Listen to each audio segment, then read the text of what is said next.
प्यारे बच्चों, last video में हमने कूलम्स लॉ का इंट्रोडक्शन देखा था। अब इस वीडियो में मैं आपको कूलम्स लॉ से रिलेटेड कुछ पॉइंट समझाऊंगा। ओके, सबसे पहला पॉइंट है कि कूलम्स लॉ न्यूटन्स के थर्ड लॉ को फॉलो करता है। ठीक है, जैसा कि हमने लास्ट वीडियो में देखा था कि चार्ज जो एक दूसरे पे फोर्स लगा रहे हैं उनका मैग्नीट्यूड सेम है और उनका डायरेक्शन क्या है, अपोजिट है। इसीलिए जो कूलम्स लॉ है वो न्यूटन्स के थर्ड लॉ को फॉलो करता है। मतलब यदि दो चार्ज हैं जो ए और बी में रखे हैं तो मैं बोल सकता हूं कि force on A because of B is negative of force on B because of A. ठीक है, अब नेक्स्ट पॉइंट पे आते हैं। ये पॉइंट बहुत इंपॉर्टेंट है कि it follows principle of superposition. It follows principle of superposition. Okay, इसको समझाता हूं मैं पहले, उसके बाद एक न्यूमेरिकल्स के थ्रू इसको और क्लियर करेंगे। प्रिंसिपल ऑफ सुपरपोजिशन ये बोलता है कि मान लो मेरे पास दो चार्ज हैं Q1 और Q2। ओके, और मुझे किसी तीसरे चार्ज Q3 में इन दोनों के कारण लगने वाला नेट इलेक्ट्रिक फोर्स निकालना है। ओके, फिर से मेरे पास दो चार्ज है Q1 और Q2, इन दोनों के कारण किसी तीसरे चार्ज Q3 में लगने वाला मुझे नेट इलेक्ट्रिक फोर्स निकालना है। तो प्रिंसिपल ऑफ सुपरपोजिशन बोलता है बच्चों कि पहले आप Q1 और Q3 के बीच में फोर्स निकालो। पहले आप Q1 और Q3 के बीच में फोर्स निकालो, उनका मैग्नीट्यूड भी निकालो, उनका डायरेक्शन भी निकालो। ओके, फिर Q2 के कारण Q3 पे लगने वाला फोर्स निकालो, मतलब उसका मैग्नीट्यूड भी निकालो और उसका डायरेक्शन भी निकालो।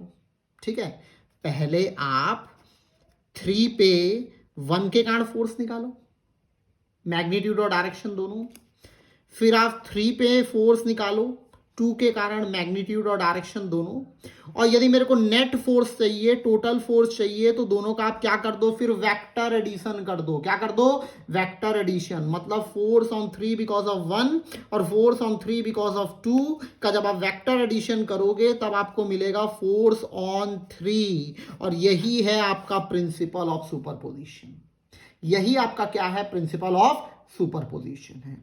ठीक है, बुकिश लैंग्वेज यूज करने में कई बार चीजें क्लियर नहीं होती हैं। ओके, मैं इसकी डेफिनेशन आपको लास्ट में लिखाऊंगा। इसको और क्लियर करने के लिए अब हम एक न्यूमेरिकल देखते हैं। ठीक है, ये बहुत ही इंट्रोडक्टरी न्यूमेरिकल है, दुनिया की आपको हर बुक में मिलेगा, हर स्कूल में कराया जाता है। ठीक है, 3 equal positive charges small q are placed at the vertices of an equilateral triangle. Find net electric force acting on any charge because of the rest 2. आपको दिया गया, मैं थोड़ा इसको अच्छी लैंग्वेज में बोलता हूं। ठीक है, आपको दिया गया है कि 3 एक जैसे चार्ज हैं जो किसी इक्विलैटरल ट्रायंगल के 3 वर्टाइसेस में रखे हुए हैं और आपको अपनी पसंद के किसी भी चार्ज पे टोटल इलेक्ट्रिक फोर्स निकालना है। ठीक है, मैं मान के चलता हूं कि जो इक्विलैटरल ट्रायंगल है इसकी साइड L है और जो चार्जेस रखे हैं वो रखे हैं पॉइंट A पे, B पे और C पे। आप किसी पे भी निकालो, आपका आंसर क्या आएगा, सेम आएगा। मेरा मन कर रहा है तो मैं फोर्स ऑन C निकालने जा रहा हूं। फोर्स ऑन C निकालने जा रहा हूं। तो मुझे प्रिंसिपल ऑफ सुपरपोजिशन को ध्यान रखना है। प्रिंसिपल ऑफ सुपरपोजिशन क्या बोलता है कि यदि मुझे फोर्स ऑन C निकालना है तो पहले force on C because of B निकालो, फिर force on C because of A निकालो, फिर एट दी एंड दोनों का क्या कर दो, वेक्टर एडिशन कर दो। तो हम इसी प्रोसेस को क्या करेंगे, फॉलो करेंगे। पहले मैं निकालने जा रहा हूं force on C because of A। ठीक है, पहले मैग्नीट्यूड निकालते हैं। तो मैग्नीट्यूड क्या होता है, K। एक चार्ज का मैग्नीट्यूड Q है, दूसरे चार्ज का भी मैग्नीट्यूड Q है, तो Q इंटू Q क्या हो गया, Q स्क्वायर। इनके बीच का डिस्टेंस है L, तो L square with the unit Newton. अब बचा डायरेक्शन, अब बचा डायरेक्शन। ओके, तो मेरे प्यारे बच्चों ये दोनों लाइक हैं, देखो दोनों लाइक हैं। लाइक और लाइक क्या करता है, रिपेल करता है। तो ये वाला जब इसको रिपेल करेगा, मेरे को इस पे निकालना है, तो इस पे रिपल्सिव फोर्स ऐसे जाएगा, लाइक दिस, ऐसे जाएगा, हाँ या ना। ठीक है, इसका नामकरण कर देते हैं। तो force on C because of A, जिसकी वैल्यू मैं पहले ही निकाल चुका हूं। ओके, और डायरेक्शन क्या हो जाएगा, तो अलोंग AC वेक्टर। ठीक, AC वेक्टर। अब मैं निकालने जा रहा हूं force on C because of B.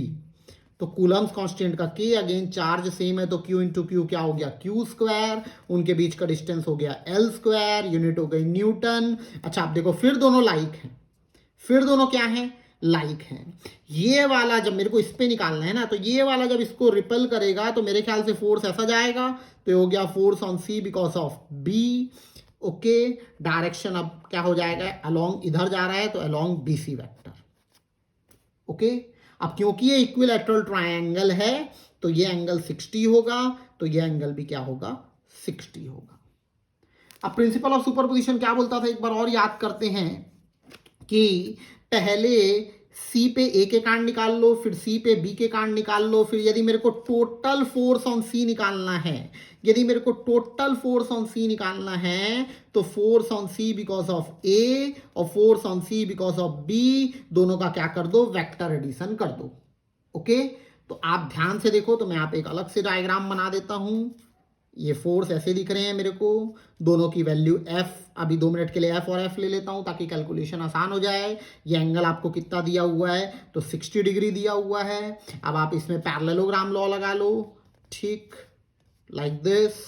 तो ये डायगोनल आपको क्या देगी बच्चों, रिजल्टेंट देगी। रिजल्टेंट का फॉर्मूला हो जाएगा रूट ओवर ए स्क्वायर मतलब एफ स्क्वायर, बी स्क्वायर मतलब एफ स्क्वायर, 2ab मतलब एफ स्क्वायर, और एंगल कितना है तो 60, cos 60 कितना होता है तो 1/2, तो कितना बचेगा भैया, √3f, कितना बचेगा f। और f मैंने क्या लिया था, ये दोनों की वैल्यू को मैंने f ले लिया था, तो मेरा नेट फोर्स यहां पे लिख दे रहा हूं अलग से। नेट फोर्स आ जाएगा √3k, और ये था q square by L square with the unit Newton's. Okay, अब बचा डायरेक्शन, अब बचा डायरेक्शन।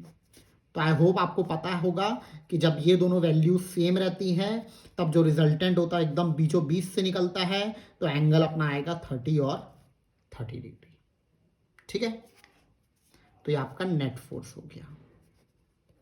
अच्छा, अब क्योंकि ये 30 और 30 पे जा रहा है इसलिए लाइन कहां से जाएगी बच्चों, तो सेंट्रॉइड से जाएगी।